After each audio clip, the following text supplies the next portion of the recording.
Madame, Monsieur, bonsoir. Heureuse de vous retrouver dans l'édition spéciale sur Al24 News. Nous sommes en direct dans cet espace dédié au débat. Et aujourd'hui, on va peut-être un peu s'éloigner de l'actualité, pas tant que ça, puisque le sujet abordé aura trait au Sahara occidental, ce conflit qui s'éternise. On va s'intéresser à ce peuple, le peuple du Sahara occidental, à son combat pour conquérir son indépendance. On va discuter de la légitimité de sa résistance à travers un ouvrage paru dernièrement, Les enfants des nuages, de Sophie Caratini, qu'on a le plaisir d'avoir avec nous depuis la ville de Tours en France. Bonsoir Sophie Caratini. Je vous remercie de m'avoir invitée, c'est un grand plaisir pour moi. Alors, et un grand honneur aussi. Vous êtes anthropologue franco-mauritanienne, directrice émérite au CNRS, Centre de recherche scientifique en France, spécialiste des sociétés de l'Ouest saharien, et vous publiez Les enfants des nuages, qui est en fait une réédition d'un livre que vous avez déjà écrit. Brièvement, en guise d'introduction, Sophie Caratini, pourquoi une réédition? Quelle est la différence entre les deux ouvrages? D'abord, quand j'avais écrit le premier, les éditions du Seuil avaient trouvé que le livre était trop gros et ils m'en avaient fait couper un tiers. Donc déjà, c'était une première chose. La deuxième, c'est que je l'ai écrit à une époque où j'étais essentiellement en souci de faire connaître cette civilisation, Oui. et puis aussi de m'interroger sur finalement qu'est-ce qui avait fondé la connaissance sur laquelle je me suis appuyée pour ensuite écrire une thèse. En dehors des aspects de la documentation écrite, il m'est apparu en écrivant ce livre, et c'est ce qui m'a permis de le comprendre, que finalement c'était la relation avec les autres qui était le plus important, et le fait de vivre physiquement dans une culture qui n'est pas la sienne. Justement, vous allez continuer à nous parler de votre voyage à la rencontre des peuples du fin fond du désert en Mauritanie et au Sahara occidental, avec deux autres fins connaisseurs de l'histoire du peuple du Sahara occidental et de sa lutte pour obtenir son indépendance. On a le plaisir d'avoir avec nous El Kanti Bala. Bonsoir, monsieur El Kanti Bala. Bonsoir et merci pour l'invitation. Vous êtes auteur et militant sahraoui, et vous intervenez avec nous depuis Paris. Et Saïd El-Ayachi, qui n'est plus à présenter. Bonsoir, monsieur El-Ayachi. Vous êtes président du comité algérien de solidarité avec le peuple sahraoui. Je reviens vers Sophie Caratini. Votre nouvel ouvrage qui vient de paraître relate justement votre voyage en Mauritanie il y a de ça plusieurs années. Racontez-nous, quel en était à l'époque l'objectif, Sophie Caratini? Pourquoi aviez-vous décidé de vous y rendre? D'abord, il faut savoir que j'avais 20 ans en 68, et ça c'est important parce que finalement ça a participé à modeler mon regard et mon désir sur la connaissance de l'autre, et en particulier l'autre, notre voisin, à savoir le Maghreb. Et quand on fait des études, on arrive en 3e cycle, en maîtrise déjà, et on doit choisir un sujet. Et en anthropologie, on doit élire une population qui n'a jamais été étudiée et qui est représentative d'une culture différente de l'anthropologue. Oui. Et je voulais donc travailler sur le monde arabe parce que j'étais à l'université de Nanterre, qui à l'époque était encore un champ de boue parce qu'il était encore en construction, l'université. Elle était entourée des bidonvilles tristement célèbres d'où étaient parties les manifestations du pont de Neuilly dramatiques dont on connaît l'histoire. Oui. Et en 68, il y a eu une espèce de... Dans la cité universitaire, il y avait aussi beaucoup de gens qui venaient des pays maghrébins et africains. Oui. Et finalement, dans les années 68, on était au lendemain de la décolonisation. Et c'est toute cette émulation de contacts, de paroles qui se sont développées dans le cadre de 68 à l'université, mais aussi entre les étudiants et les gens des bidonvilles, qui m'ont conduite à considérer que si on voulait s'intéresser à l'altérité, il fallait commencer par s'intéresser à son voisin. Oui. Et c'est comme ça que j'ai décidé de travailler sur le Maghreb. Et comme j'avais un fantasme de nomadisme, parce que j'adorais les cirques quand j'étais petite et que je trouvais que n'habiter nulle part et habiter partout, c'était formidable. Bon, ça, c'est un fantasme d'enfant, mais je crois qu'on l'a un peu tous, la notion de l'idée que la liberté est attachée au nomadisme. Je voulais donc travailler sur une population nomade. Et comme la colonisation française avait mis en épingle la culture berbère, j'ai voulu prendre le contre-pied et travailler sur une population nomade qui parlait l'arabe.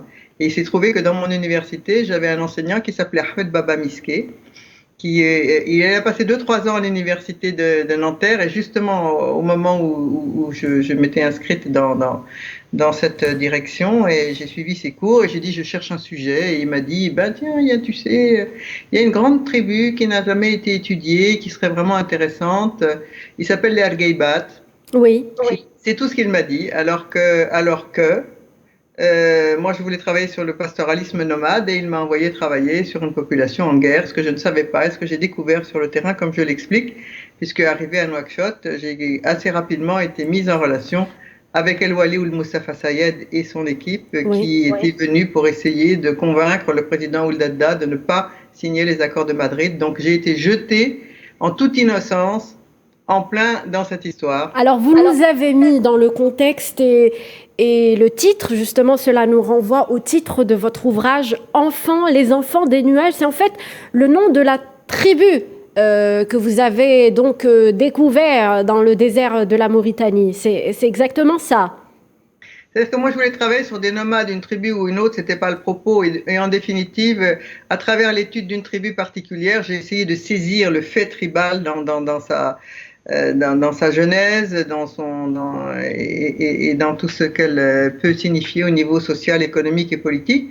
Et le nord de la Mauritanie, bon, il m'avait dirigé vers les Argeibat, et les Argeibat, comme d'autres grands nomades qui ont un nomadisme apériodique du fait de l'extrême sécheresse des zones dans lesquelles ils nomadisent, c'est-à-dire que chaque année, on se réunit autour des puits l'été et puis on guette les nuages. Alors, juste en guise de précision, donc les Rgueibet sont donc les enfants des nuages. Il n'y a pas que, il faut pas non plus, il n'y a pas que. Il y en a aussi en Arabie Saoudite, dans le Rob al-Khali, c'était une expression. Rob al-Khali, oui. Donc, est-ce que qu'avez-vous trouvé lors de votre voyage? Qu'avez-vous rencontré? Quelles sont les personnes que vous avez rencontrées lors de ce voyage? Alors, c'est aussi une des raisons pour lesquelles j'ai republié le livre, c'est que dans la première publication, j'avais mis des noms fictifs, parce que c'était encore assez proche, et puis que finalement, je vais être amenée à habiter chez les gens, donc dans différents foyers, et raconter tout ce que j'ai vu, compris et pas compris. Eh bien, c'était un petit peu indiscret, mais maintenant, avec les presque 50 ans d'écart, il y a prescription. Et surtout, en lisant mes journaux suivants, etc., je me suis rendu compte que finalement, j'avais été à un moment clé de basculement de l'histoire de tout l'Ouest saharien, puisque quand je suis arrivée, les Espagnols étaient encore là. Le Front Polisario venait juste d'être créé il y a un an et demi, avait commencé à faire des attaques sur les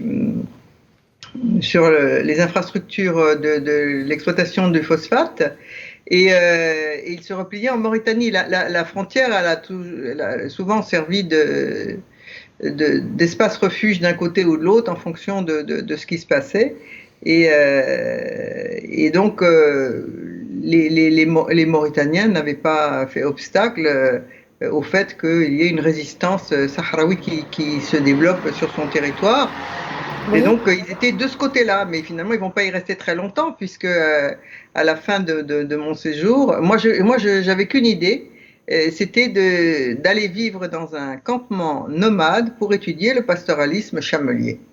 Et quand je suis arrivée, non seulement la population était au bord de la guerre, mais en plus de ça, il y avait eu une sécheresse terrible les 10 dernières années, qui était arrivée à un tel stade que les 3/4, si ce n'est les 90% des éleveurs du Grand Nord mauritanien, qui sont justement ces gens qui nomadisent traditionnellement depuis l'océan Atlantique jusqu'aux frontières maliennes dans le nord mauritanien, au nord de la Dra, eh bien, ils avaient tous perdu leur troupeau. Donc, pour trouver un campement encore en activité, il a fallu que j'aille à l'extrême nord de la Mauritanie, aux frontières de l'Algérie et du Mali.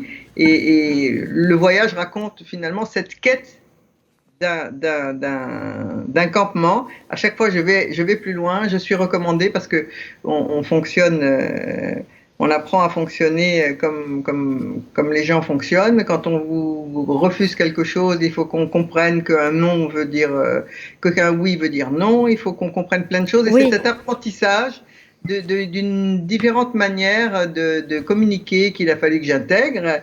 Et puis,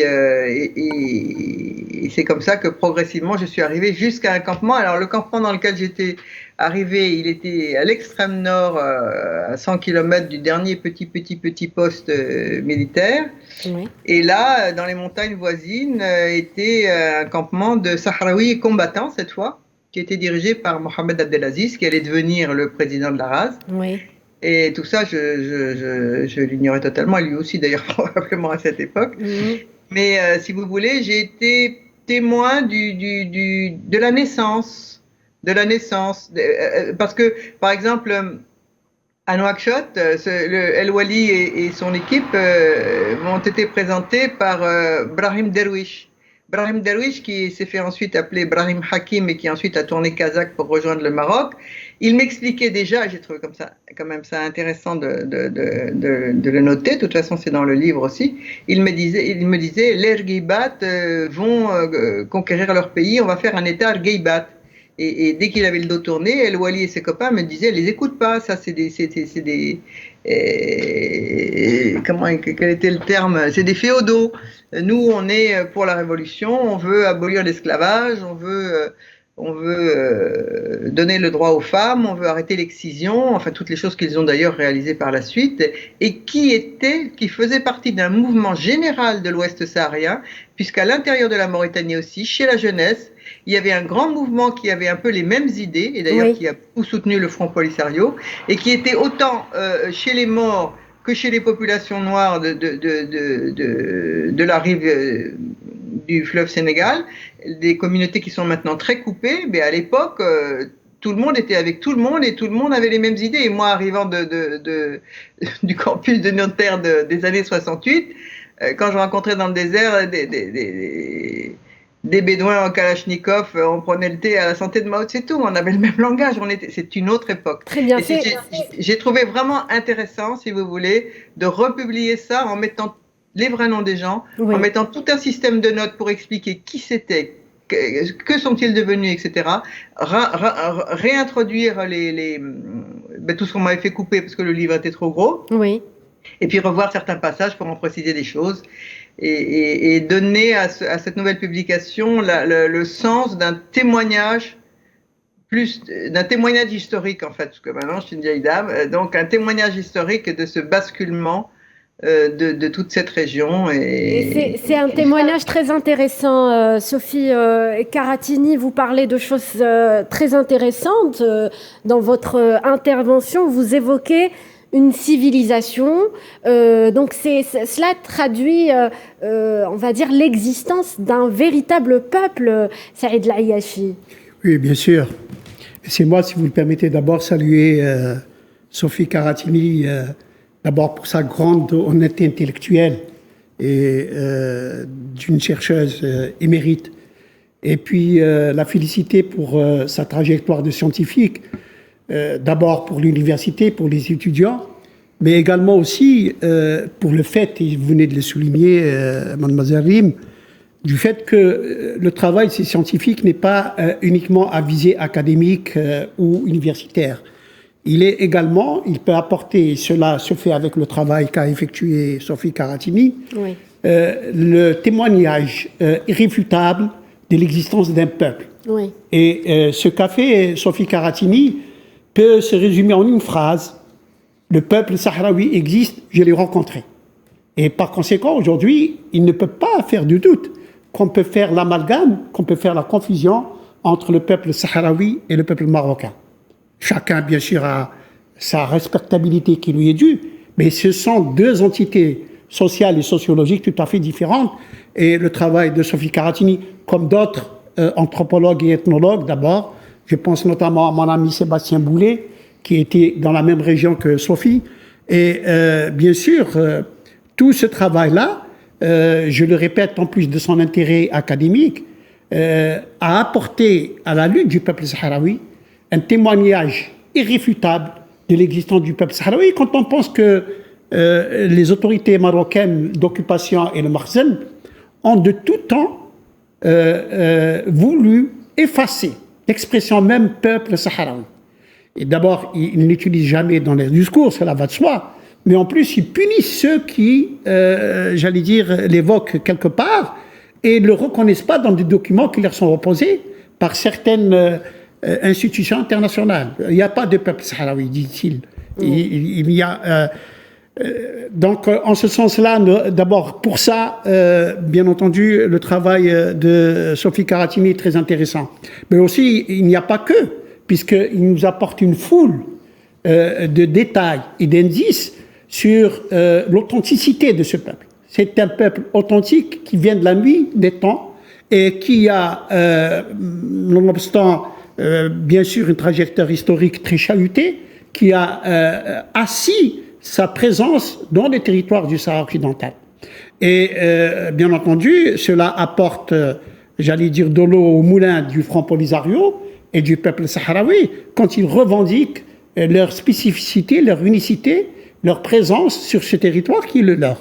Donc de ce point de vue-là, je crois que le travail de Sophie Karatini est très intéressant et peut être opposé, en plus des arguments juridiques, diplomatiques, politiques, historiques, elle en a parlé elle-même, à l'argumentaire du Makhzen qui est falsifié, faux de bout en bout, et qui vient aujourd'hui nous dire, oui, le peuple sahraoui existe et se bat pour quelque chose qui On va revenir sur l'enjeu politique de ce combat. Saïd El Ayachi, El Kantibala, vous avez suivi donc l'intervention de Sophie Karatini, son témoignage.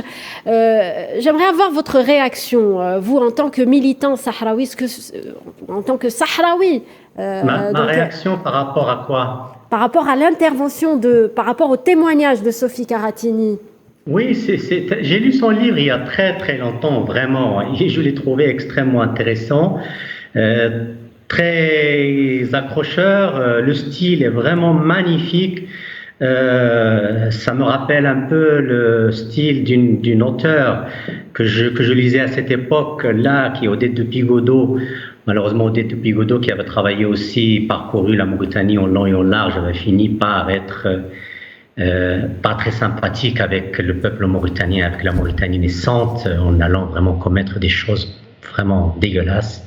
Contrairement à l'écrit à ce livre de Sophie Karatini, où je me souviens encore de plein d'anecdotes, parce qu'en fait, ça me touchait quasiment personnellement. Et comparativement avec les deux tomes issus de sa thèse, qui sont un peu, je dirais un peu secs, durs, il faut vraiment être très intéressé par le contenu des deux livres pour s'y accrocher. C'est normal, c'est la conséquence d'une thèse scientifique, d'une chercheuse professionnelle. Et donc c'est avec grande curiosité et intérêt que je lirai ce nouveau livre augmenté, ou du moins modifié, de l'ancien livre que j'avais lu il y a très très longtemps. Et autre chose, oui, je trouve ce qu'elle écrit, Madame Karatini, très très intéressant pour les Sahraouis, un témoignage d'un regard extérieur qui néanmoins professionnel, qui s'intéresse aux choses assez... Et donc,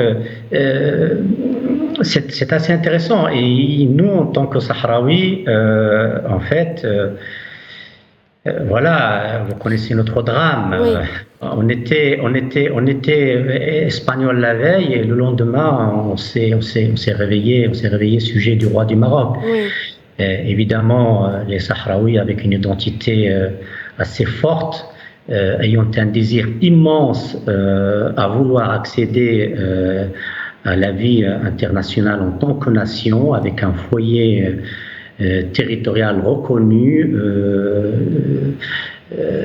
nous n'avons pas accepté cette nouvelle identité, une identité qui voulait nous être imposée par le feu et par le sang. Les images sont là, les actes sont là, on ne va pas s'étaler sur ce sujet. Mais voilà, nous étions conscients de cette identité à part et cette identité nationale, c'est pas propre à nous, c'est une idée qui, voilà, elle est certes moderne, elle est européenne par essence, mais nous l'avons adoptée comme tous les peuples de la Terre ont fini par adopter, car finalement c'est la meilleure façon de s'organiser en tant qu'ensemble de population dans un territoire donné, beaucoup mieux que la tribu, beaucoup mieux que n'importe quelle autre organisation sociétale qu'on puisse connaître. Et les Sahraouis, combien même étaient empreints de solidarité, de force, d'entraide, etc. Cette idée nationale est apparue complètement naturelle, complètement justifiée, oui, complètement juste. Et les Sahraouis ont prolongé leur lutte traditionnelle contre les Français vers une lutte d'un genre nouveau sur la voie de l'édification d'un foyer national indépendant. D'autant plus que la communauté internationale le reconnaît volontiers, et nous-mêmes, que nous soyons reconnus ou pas, telle était la destinée et encore la destinée de ce peuple petit mais courageux et vaillant, et qui ne cédera pas sur ses droits fondamentaux, parce qu'il y va en fait de son existence et de sa vie. C'est pas un luxe justement, c'est indépendant. Au sujet de ce combat pour l'existence du peuple sahraoui, Sophie Karatini, vous dites que votre voyage avait pour objectif de découvrir les origines des peuples de l'époque. Si on devait parler cette fois-ci du territoire, Sophie Karatini, si on devait situer le territoire que défend le peuple sahraoui, qu'est-ce qu'on peut dire ? Les frontières n'ont aucun sens, puisque les frontières coloniales un peu partout n'ont aucun sens. Mais en même temps, si vous voulez, elles délimitent, pas exactement, mais elles identifient une population qui était extérieure, qui fait partie de l'espace mort.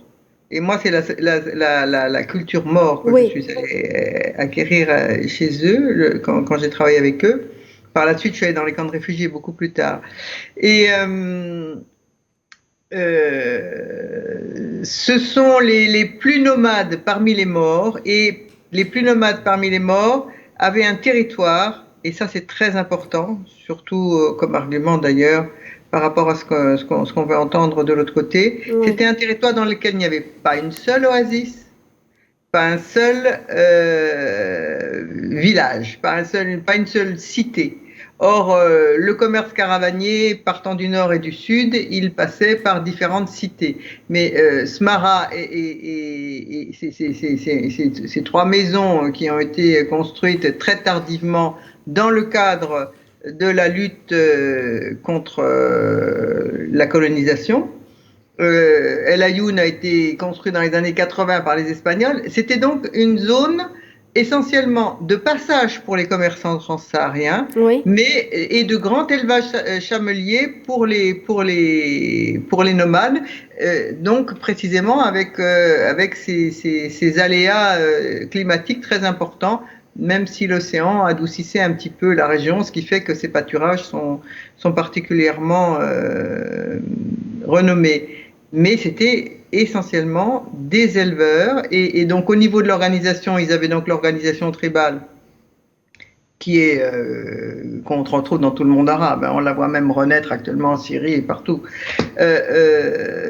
mais sans aucune possibilité en fait même géographique de concentration quelque part d'un pouvoir un tout petit peu stable, comme il y a eu des embryons de pouvoir chez les Maures dans les Émirats de l'Adrar, du Tagant et du Brakna. Donc, en dehors des émirs, en dehors évidemment des pouvoirs du Nord et du Sud. De toute façon, c'est l'ensemble du Sahara. Oui. C'est l'ensemble du Sahara qui, jusqu'à la colonisation, n'a pas connu d'État. Les États, ils étaient au nord ou au sud, et puis éventuellement, ils essayaient d'établir un petit peu de contrôle des routes commerciales, mais qui étaient très, très éphémères, à chaque fois à renégocier avec les tribus, parce que les tribus nomades n'ont pas été contrôlées par les États jusqu'à la colonisation. Donc, dans la mesure où, si vous voulez, les Marocains sont arrivés au moment où les Espagnols sont partis, et encore les Espagnols, ils ont mis beaucoup de temps à pouvoir rentrer à l'intérieur de leur territoire. Ils étaient un peu au départ à peine. Donc ça a été une colonisation relativement restreinte, ouais. Et peut-être même la plus restreinte de l'ensemble du monde mort, et aux marges de ces organisations de pouvoir en fait. Donc c'est très particulier. Il y avait tout de même une organisation, vous l'avez constaté vous-même. Non, mais j'ai constaté, j'ai fait... Un mode de vie, un art de vivre. Oui. Non, mais ils vivaient comme l'ensemble ils font partie de la culture Maure, avec ces lettrés, ces guerriers, mais très peu de lettrés, et puis ces griots, mais très peu de griots, et puis ces émirs, mais aucun émir, si vous voulez. Donc ils sont dans une forme de marginalité à l'intérieur de l'espace Maure, avec toute sa culture complexe et passionnante d'ailleurs, et qui est un mélange de reste de la culture Sanhaja, et ensuite des Arabes Makhil, de tout ça. C'est la même chose que du côté Maure, mais ce qui leur a donné leur identité encore plus particulière, c'est la présence espagnole, la colonisation espagnole et la lutte contre la colonisation espagnole. Et finalement, une lutte qui n'est toujours pas finie.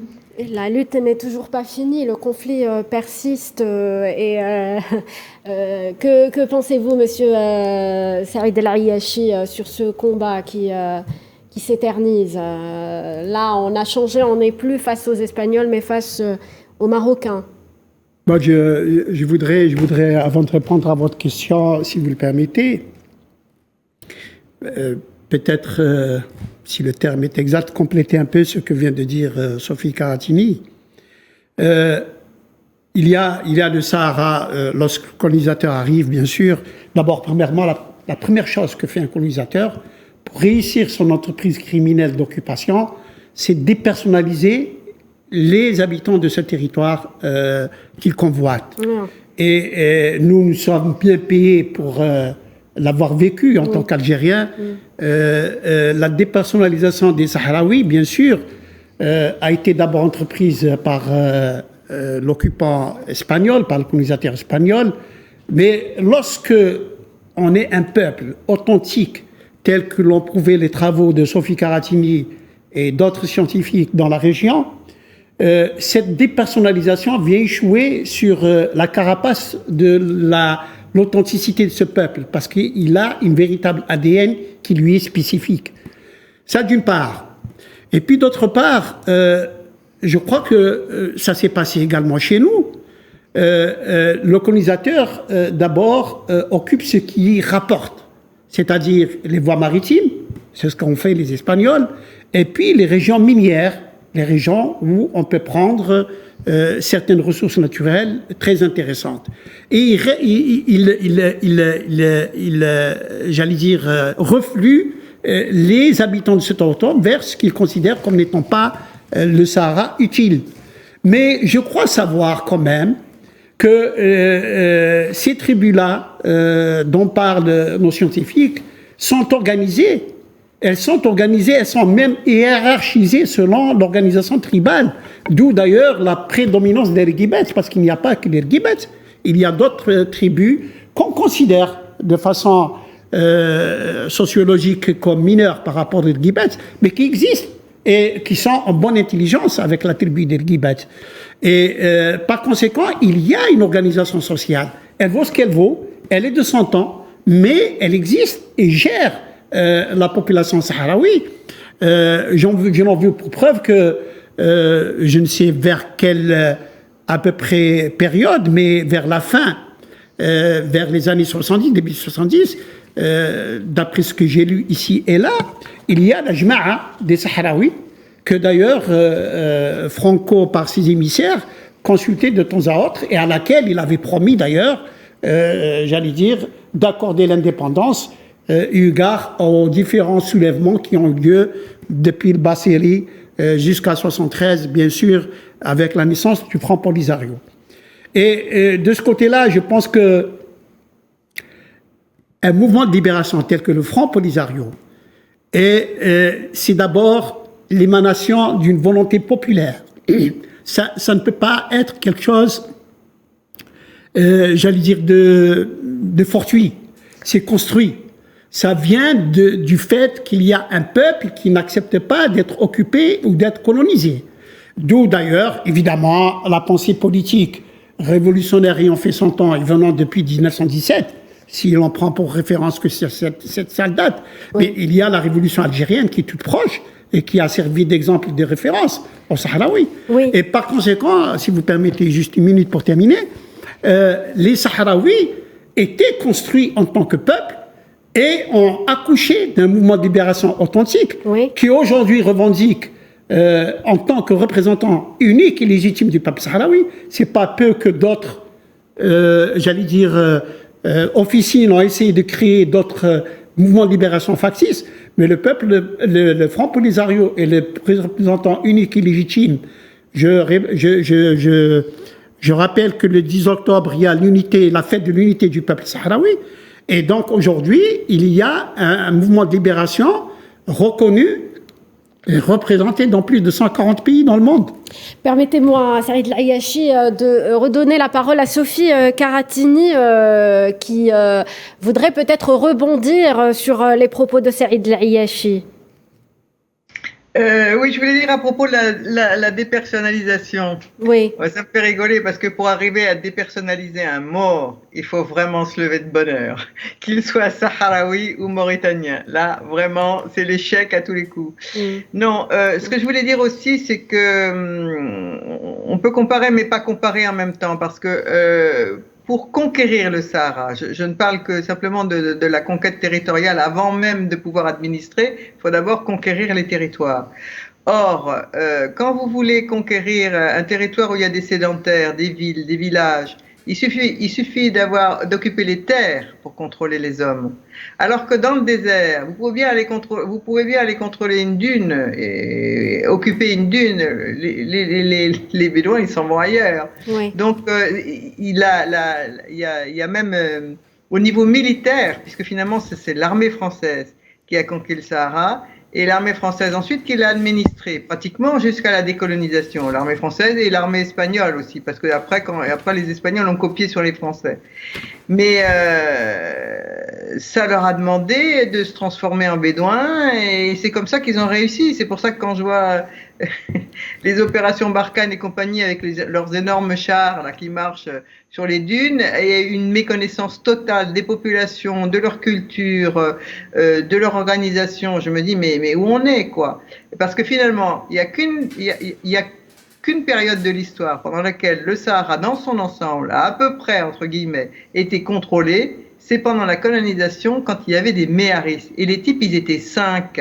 Ils étaient 5 officiers, 3-4 sous-officiers, et le reste c'était des goumiers ou des tirailleurs sénégalais. Et avec ça, ils ont arrêté les conflits intertribaux. Oui. Je ne juge pas de la question, mais je veux dire que l'impact culturel de dépersonnalisation, c'était même impensable. C'est plutôt les méharis qui ont été dépersonnalisés. On ne va pas parler de dépersonnalisation, peut-être on essaye de discréditer peut-être la population, le peuple sahraoui, ou le combat du peuple sahraoui. Mais le combat du peuple sahraoui, il est né avec l'Espagne et avec les frontières qu'on a établies sur son territoire. Sinon, ils sont pas plus sahraouis que mauritaniens. Les Mauritaniens, c'est exactement la même chose. Et encore, les Maures mauritaniens, parce que la Mauritanie, c'est encore un pays qui est multiculturel. Le Sahara occidental ne l'étant pas, ce qui est plus facile. Et je voulais aussi revenir sur les Erguebat. C'est pas parce que moi j'ai fait des travaux sur les Erguebat sans savoir d'ailleurs qu'ils étaient à moitié en Mauritanie et à moitié au Sahara occidental, qu'il n'y a pas d'autres grandes tribus très importantes au Sahara occidental. Et je voudrais qu'on arrête aussi de monter les Erguebat en épingle en permanence. Vous avez d'autres tribus guerrières, d'autres tribus lettrées, et puis des tribus anciennement lettrés, mais qui avaient été dominés un peu par certains guerriers. Enfin, il y a toute une organisation sociale avec effectivement sa hiérarchie qui était remise en cause en particulier, parce que ce qui est intéressant dans cette culture et dans son histoire, c'est que rien n'est figé jamais. On peut passer d'une tribu à l'autre. En fait, le mot tribu, il désigne la forme de l'organisation dans un temps T. Mais si vous prenez 200 ans avant ou 200 ans après et que vous refaites les lignages les uns après les autres, vous vous apercevez que c'est un ensemble mouvant permanent. Donc il y a dans le tribalisme bédouin en tout cas une dynamique sociale qu'on connaît très mal et qu'on imagine mal quand on utilise les termes français qui figent un peu la situation. Très bien. Quand là, on parle justement de... Bon, Monsieur l'Ayachi a parlé de dépersonnalisation. Vous maintenez, Monsieur l'Ayachi? De la part de l'occupant. Oui, de l'occupant. C'est un objectif. Oui. Quand là, j'aimerais vous faire réagir. J'ai précisé que cette tentative a lamentablement échoué quand on est un peuple authentique. Très bien. Parce qu'on secrète des... Le message est clair. Très bien. Est clair, Monsieur l'Ayachi. Monsieur le Kantibala, sur ce point, si vous avez un témoignage, vous, en tant que Sahraoui, vous l'avez vécu. Mais évidemment, écoutez, cette dépersonnalisation, nous, on en souffre encore. Je ne sais pas si vous lisez les écrits des Espagnols quand ils exploraient le Sahara occidental et écrivaient leurs mémoires, on était qualifiés de sauvages, à rééduquer, à civiliser, mais c'était toute une littérature, toute une conception, toute une philosophie d'une époque. Oui, tout à fait, d'une époque. C'est une ethnologie, une anthropologie coloniale dont on a tous souffert. Et aujourd'hui même, on continue, nous les Sahraouis, à avoir quelque part la même anthropologie appliquée à notre peuple par des officines occultes marocaines à travers des pseudo-anthropologues, des pseudo-sociologues, des pseudo-historiens, sauf que, en fait, ils ne qualifiaient plus de sauvages qu'il faut rééduquer, mais des frères qu'il faut embrasser. C'est quelque part le baiser de la mort, les embrasser pour les étouffer afin de lui voler, comme chacun le sait, le territoire, la personnalité, l'histoire, les richesses. Enfin, là, cette dernière, c'est ce qui intéresse le plus l'occupant. Et effectivement, j'insiste sur cette idée de l'État, mais non pas l'État, nous, l'organisation telle qu'elle a été, par exemple, décrite par certains explorateurs. Je pense notamment à Maurice Barbier qui a parlé de deux explorateurs, qui parlaient de la structure sociale du peuple des Sahraouis au XVIIe siècle, qui parlait d'une organisation des mouslimines qui sont tout à fait différents des gens du Nord, les Chleux, et qui sont complètement en contradiction et en conflit avec les sultans du Maroc, et qui entendent garder leur indépendance, leur organisation telle qu'elle était. Et donc, mais les Sahraouis ne veulent pas un État, mais ils veulent un État national, moderne, tel que les autres peuples. C'est la meilleure. Ils la trouvent comme les autres la meilleure des façons pour se préserver et pour vivre libre dans leur territoire. Et sans ça, écoutez, moi, mon père est né à Tagan. Il a fini par se retrouver à Smara pour rejoindre ses frères et ses sœurs. Et Il n'y a pas très longtemps, j'ai dû visiter un monsieur sahraoui à l'hôpital de Barcelone où je vivais là-bas parce qu'on m'a dit qu'il était très malade. Il m'a dit, mais tu es qui? Je lui ai dit, je suis un tel, fils d'un tel. Il m'a dit, mais il a pleuré. Il m'a dit, mais je suis le frère de ton père, le frère de lait de ton père. On est né à la même région, à Tagan. Et ce monsieur, il a fini par rejoindre Smara également comme mon père. Et par la suite, il a rejoint les camps sahraouis. Donc, les Sahraouis se mouvaient largement dans le territoire proprement du Sahara occidental, qu'ils ne faisaient pas que traverser. C'est là où je ne suis pas d'accord avec Sophie Karatini, parce qu'à voir la quantité de poèmes sur les tirs, sur Aousserd, sur les montagnes de cette région-là, sur leurs fleuves, ses rivières, c'est extraordinaire. Ils ne faisaient pas que passer, ils y vivaient avec leur propre histoire, qui n'est pas un état villageois ou autre, mais vraiment comme un espace, certes nomade, mais aussi quelque part de sédentarisation, quelque part. Bien que la construction de villages n'était pas trop leur intérêt, parce qu'évidemment c'était des chameliers principalement. Et donc, une autre anecdote, ma grand-mère est morte et enterrée dans l'actuel territoire algérien, parce que justement la fille de mon grand-père a vécu pas très loin de Gara Jbeilat. C'est pas Gara Jbeilat, le trou de Jbeilat, mais Gara Jbeilat, c'est-à-dire la colline des petites montagnes. Oui. Et mon grand-père a fini par aller à Smara et malheureusement mort en martyr combattant l'armée marocaine sur les bords de Oued Saguia. Ça, c'est le propre histoire de ma famille, comme probablement beaucoup de familles qui nomadisaient dans cet espace, qui vivaient dans cet espace plus large, mais qui finalement, luttent pour leur indépendance nationale dans la portion de territoire qui leur est reconnue internationalement et que eux se le reconnaissent comme le territoire, la terre de leurs ancêtres. Sophie Karatini, je me dirige vers vous. Je suppose que lors de votre voyage, vous avez récolté ou recueilli pas mal de témoignages comme celui de Monsieur El Kanti Balla. Juste un petit mot pour reprendre ce qu'il a dit, parce que vous m'avez mal compris. Je n'ai pas dit qu'il ne faisait que passer. Le Sahara occidental dans ses frontières, ce sont des territoires pastoraux. Je parlais des grands commerçants qui viennent de l'Oued Noun, du sud marocain. Ah oui. C'est ceux-là qui faisaient que traverser.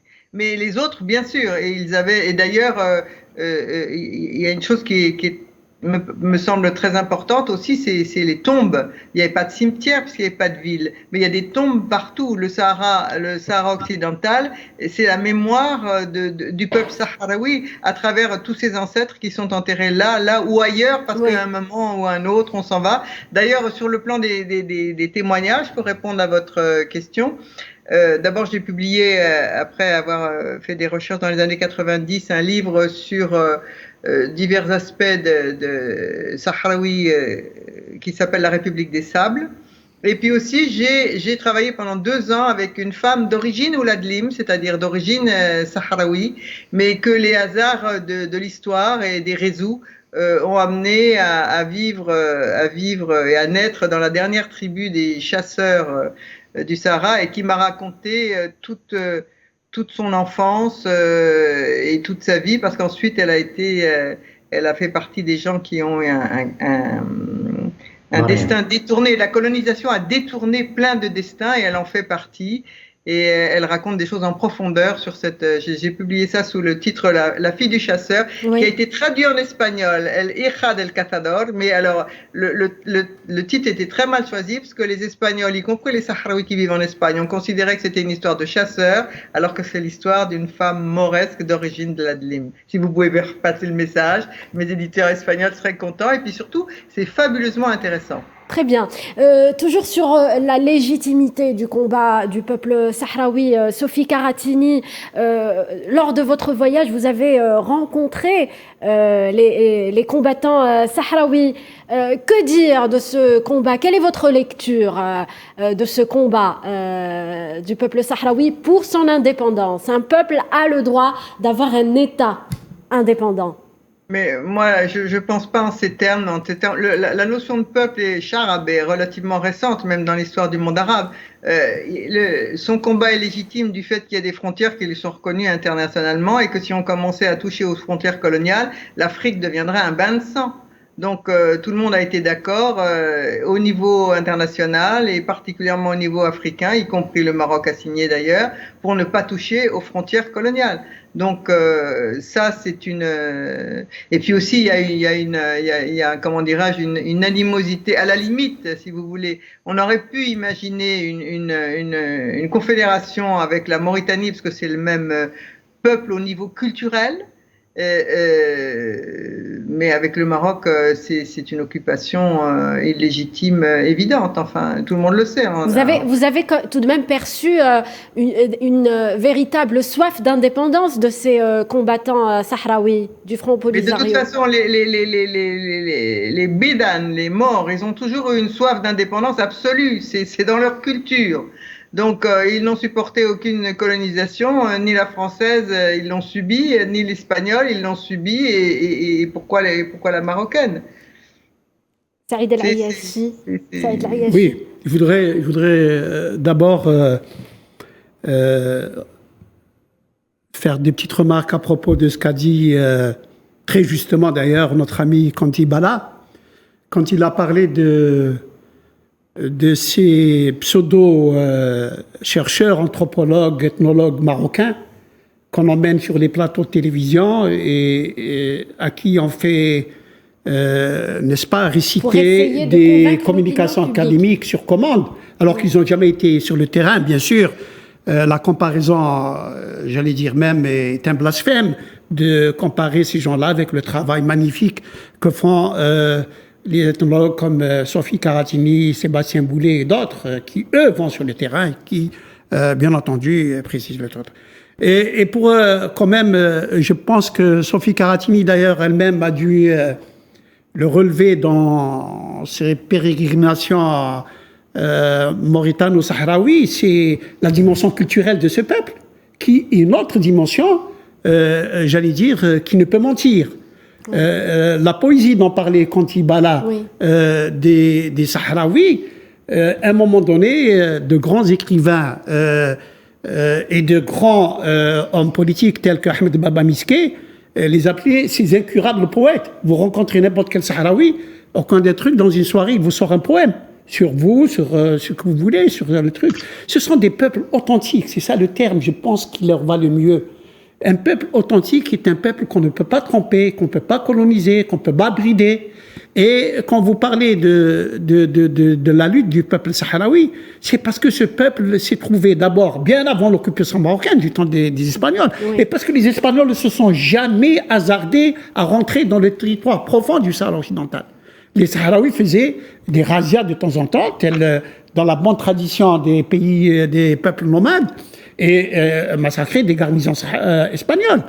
Mais par la suite, la modernité étant ce qu'elle est et ayant été apportée par les mouvements révolutionnaires d'émancipation, le Front Polisario a apporté une autre forme de lutte du peuple sahraoui, organisée, moderne, structurée, adossée à une organisation populaire.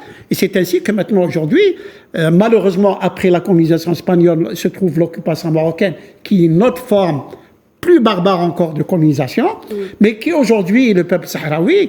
Et alors là, on peut, j'allais dire, invoquer et appeler à la rescousse tous les arguments juridiques, politiques, diplomatiques en faveur des Sahraouis, quand on sait que la Cour internationale de justice, la Cour de justice de l'Union européenne, dernièrement au sein du Sénat américain, on proclame et on détermine que le territoire du Sahara occidental et le Maroc sont deux territoires totalement distincts.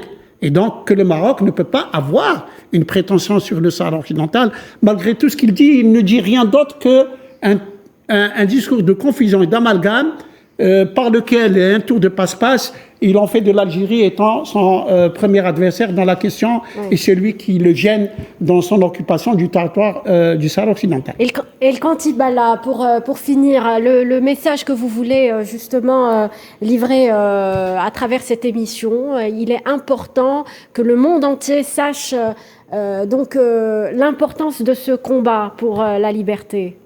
Comme je le disais tout à l'heure, pour les Sahraouis, c'est un combat pour la vie ou pour la mort. C'est vraiment d'autant plus vrai que le Maroc est là, non pas en tant que colonisateur, il faut bien comprendre, il est là pour ses frères Sahraouis, pour transformer le désert, comme disait Hassan II, en paradis vert. C'est ça notre drame à nous. Il ne se reconnaît même pas comme force d'occupation. Il ne reconnaît pas, il ne rapporte rien à l'ONU concernant le Sahara occidental. Nous sommes là, on attend au Sahara occidental la vie, la lente mort programmée par le Maroc et ceux qui le soutiennent, pas derrière évidemment. Oui. Et c'est ça. Et nous, notre lutte, c'est vraiment une lutte pleine d'espoir. Merci. Malheureusement, on arrive à la fin de cette émission. Je vais donner le dernier mot à Madame Sophie Karatini, le message que vous souhaitez livrer en publiant cette nouvelle édition des Enfants des Nuages. En 30 secondes, Madame Karatini. Je m'adresse simplement à la jeunesse sahraoui et mauritanienne et à tous ceux qui s'intéressent au Sahara occidental, de s'intéresser à leur histoire et d'essayer de publier des choses pour que quand ils seront grands pour les petits, ils puissent avoir quand même des traces d'une histoire qui va très très vite et dont j'ai eu la chance d'être un moment le témoin. Merci Sophie Karatini pour ce témoignage. Je rappelle donc le titre de votre dernier ouvrage, Les Enfants des Nuages, publié en France. Merci beaucoup pour votre intervention. Merci à Saïd El Ayachi qui était également avec nous. Et merci à El Kantibala avec cette émission. On arrive à la fin de ce débat. Merci de nous avoir suivis. Restez sur Al 24 News. Très bonne soirée.